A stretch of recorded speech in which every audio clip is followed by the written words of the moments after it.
What is leadership?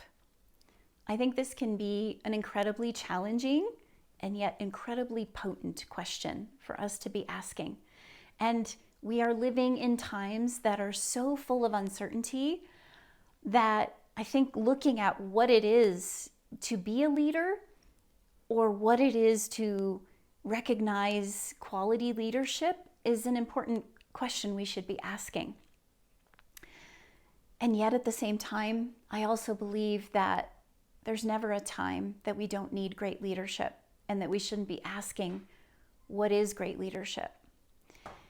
Over my years of personal development, coach training, and continuing education, I've read so many books and so many theories and ideas about what leadership is. And yet every time I feel like something comes up short, like there's just something missing. And I'm not even sure I still know, or I even know now what that is, but I'd like to explore that here with you in this video. I've heard people like Brené Brown speak of leadership being about one who takes responsibility to recognize the potential in other people and ideas and to have the courage to bring that potential to realization. Or thought leaders like Simon Sinek, who talk about how leaders are responsible for the safety of others. They make people feel safe, and how it's so important that leaders understand their connection to people as opposed to results, and that so many people in organizations, leaders in organizations, are talking about the bottom line and the results that they're quote unquote responsible for without ever speaking about the people that they're responsible for and responsible to. And so I really appreciate that definition as well, this idea that it's about people and our connection to people. And then you have John Kotter, who is a professor of leadership at Harvard University, who talks about leaders having a future vision and seeing a future that they are able to inspire others to want to manifest. And I think that idea of inspiration and having a vision is also a super important aspect of leadership. Now, a favorite definition I have of leadership was from Ralph Nader, who talked about leadership is ultimately about creating more leaders. And I love that because I know there are those definitions that talk about leaders simply are people who have followers. And I cringe at that because I've talked in the past about the guru model that I am so not interested in terms of generating these followers who don't really know how to think for themselves. And I do agree that a leader shows up in their moment to lead and inspires everyone to show up in their moment to lead. So I like that definition as well. Lao Tzu also talked about leadership as being something that, a leader is barely seen or barely recognized, that at the end of the task, when the work is done, the people that were there working together believe they've done it themselves and they feel so empowered and so proud of themselves. They're not giving the credit to just one leader. And perhaps that leader was even in the background and barely recognized. I also think that's beautiful. I'm seeing amazing leaders showing up in these difficult times we're living in who are in the background doing tremendous work and beautiful things and just simply inspiring others, helping others to feel safe, taking responsibility, building potential, doing all of these great things. Something I did not see in any definition or have not come across in any definitions of leadership over the years is the idea of self-leadership. My work is all about awakening inner wisdom. And I particularly work with leaders. They do have this thing in common of some kind of responsibility, whether it's a responsibility for their family or their volunteer organizations or their the department they're managing or their business that they are an entrepreneur of. So there's a leadership element in having responsibility.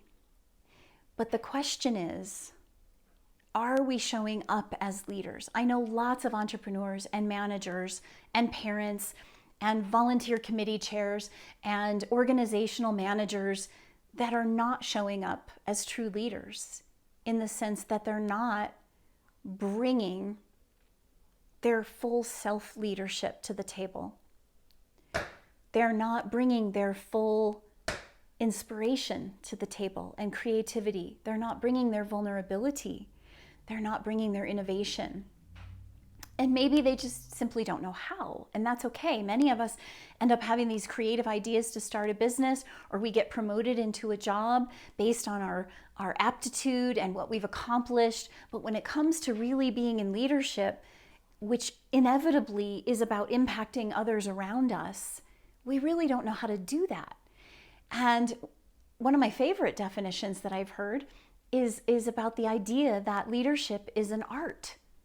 And an art, like any performance art in particular, requires practice.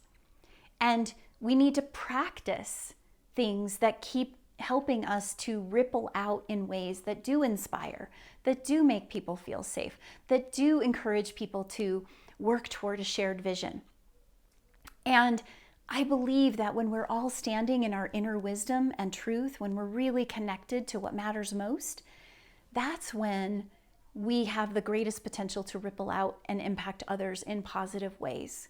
Leadership has been known to be horribly manipulative, right? It's been known to take advantage of very challenging situations and say, follow me, I know what to do, and I will help keep you safe, and I will be responsible for you, and I will inspire you toward this new vision.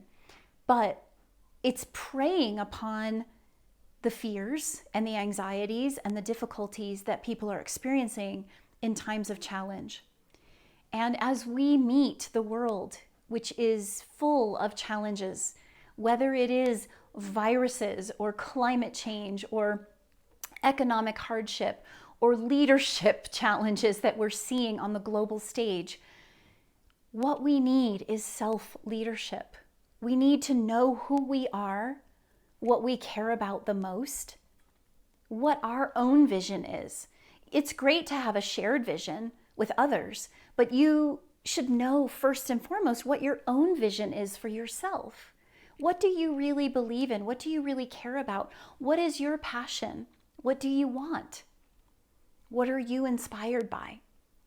And then you can find those people and connect with those people who might have a shared vision and move toward that in grace and integrity, with dignity and enthusiasm, right?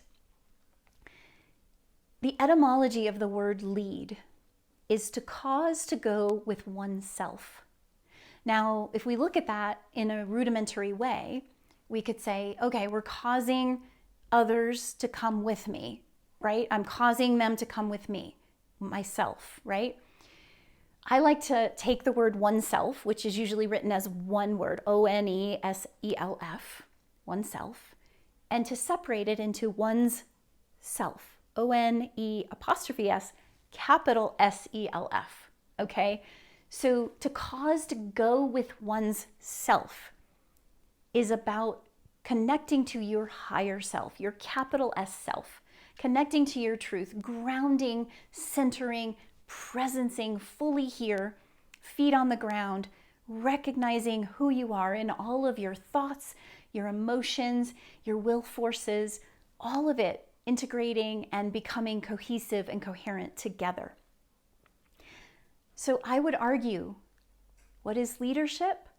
Leadership is about connecting to your true self and showing up and being willing to be a model, an inspiration for others simply by being your truest self. And in that way, you begin to ripple out and inspire and encourage others to do the same. Many people are looking around wondering, who am I? Who am I to step up? Who am I to do this work? And when we can show up fully, each of us individually, and know who we are, know what our own saboteurs are that get in the way, know the parts of ourselves that are living in old stories and old paradigms, and know the true self that is asking us to evolve and move forward. When we know that and we can show up in that space of our truest, most sacred inner wisdom as much as possible every day, that can only ripple out and have beautiful effects on the rest of the world. So in these times of challenge, I invite you to tap into this inner leader, to your self-leader, and to stand strong in that inner leader with your wise self at the helm, inspiring others to do the same.